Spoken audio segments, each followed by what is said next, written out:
Today on Sporting Top 10, we will be continuing my countdown of the best MLB ballparks. Today we will be hitting 20 through 11 on the list.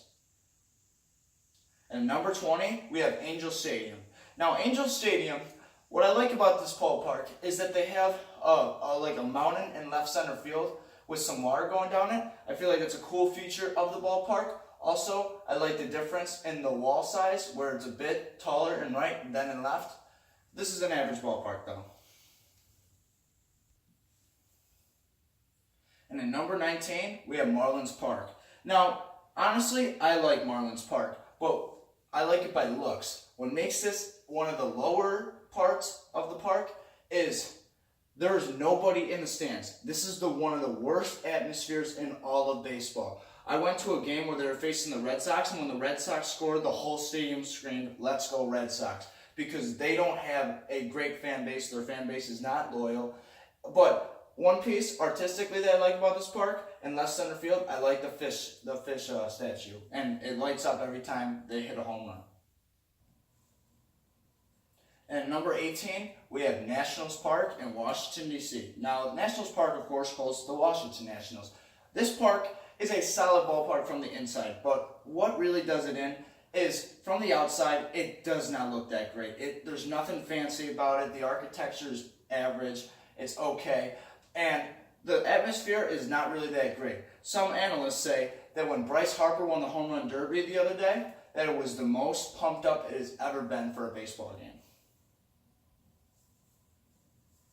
And number 17, we have Minute Maid Park, home of the Houston Astros. Now, Minute Maid Park has a bunch of little quirks. First of all, a train station used to be there before they put in the baseball park. So from the outside, it kind of looks different from any other ballpark that I've been to. I like the different wall features, but what really does this one in is I don't like that they took out the hill. I know that they don't want to hurt their center fielder, George Springer, but that was a unique feature of the ballpark. But all around, it's kind of awkward. As you see, it pays ode to the old train station by having a train every time running through when the Astros hit a home run. But overall, it's a great park. And number 16, I have Globe Life Park. And now, this is the home field of the Texas Rangers. Now, some people might say this is a bad ballpark, should be down on the list. But I take into account the outside of the ballpark. The outside of the ballpark is a nice, fancy brick. It's just well made. And it's in a great part of Arlington. Arlington is a suburb of Dallas, about 15 minutes away. And it has all the sports stadiums of Dallas right there. It has Globe Life Park, it has AT&T Stadium where the Cowboys play, and it has an amusement park about walking distance away. So it's a great atmosphere around the park. And at number 15, I have Citizens Bank Park, home of the Philadelphia Phillies. Now, Citizens Bank Park overall is a gorgeous field. I love the greenery in center field. It's overlooking the city nice. And on the outside of the park, it's a nice brick and also creates for a good atmosphere because Wells Fargo, a center where the Flyers and the 76ers play, are right near there, and Lincoln Financial Field, where the Eagles play, are right around there. So it's a great sports atmosphere. And number 14, I have Coors Field, home of the Colorado Rockies. Now, overall, Coors Field is a solid ballpark. There's really nothing wrong with it. As I love the batter's eye in center field, as it's kind of like they have a waterfall and trees around it. Kind of makes it a little fancy. Kind of symbolizes the Colorado outdoorsman mentality. And it's right in the heart of downtown Denver, and it has a nice brick outside to it. So no complaints with this ballpark. And a fun fact about Coors Field, they have a purple row of seating, different from all the green seats, to symbolize that you are a mile high above sea level.